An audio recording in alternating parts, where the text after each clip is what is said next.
பிப்ரவரி மாதம் மார்ச் மாதத்திலும் இரண்டிலும் சேர்த்து அதாவது 525 யூனிட்டும் அதைப் போலவே ஏப்ரல் மே மாதங்களுக்கு 525 யூனிட்டும் சேர்த்தால் ஆக மொத்தம் 1050 யூனிட் வருகிறது.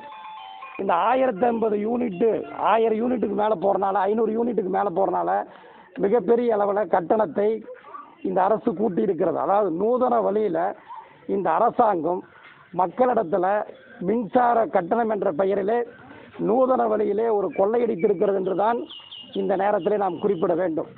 அதுக்கு என்ன காரணம் கேட்டிங்கன்னா, அதாவது 101 யூனிட்டிலிருந்து 200 யூனிட் வரை தமிழக மின்சார வாரியம் ரூபாய் 3.50 வசூலிக்கிறது. 200 யூனிட்டிலிருந்து 500 யூனிட் வரை தமிழக மின்சார வாரியம் ரூபாய் 4.60 வசூலிக்கிறது. 500 யூனிட்டிலிருந்து 620 யூனிட் வரை ரூபாய் 6.60 வசூலிக்கிறது.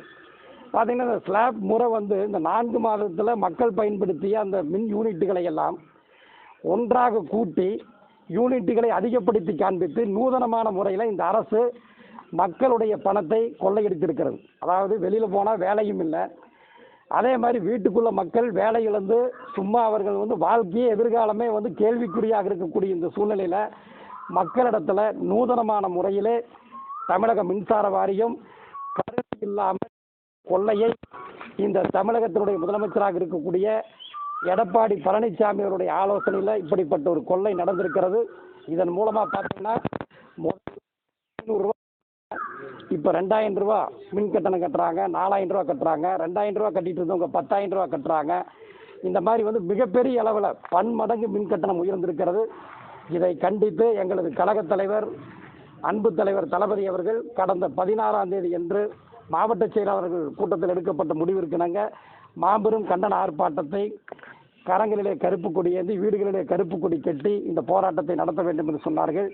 அரசினுடைய கவனத்தை ஈர்ப்பதற்காகவும் மின் கட்டணத்திலே சலுகையை கேட்பதற்காகவும் அதை போலவே மின் கட்டணம் செலுத்துவதற்கு கால அவகாசங்கள் தவணை முறைகள் தர வேண்டும் என்று வலியுறுத்தியும் இந்த போராட்டம் நடந்திருக்கிறது. இந்த மின் கட்டணத்தை பொறுத்த மட்டில் எப்பொழுதும் இல்லாத வகையில் நூதன கொள்ளையை இந்த எடப்பாடியினுடைய அரசு செய்திருக்கிறது என்பதை பகிரங்கமாக நாங்கள் குற்றம் சாட்டுகின்றோம்.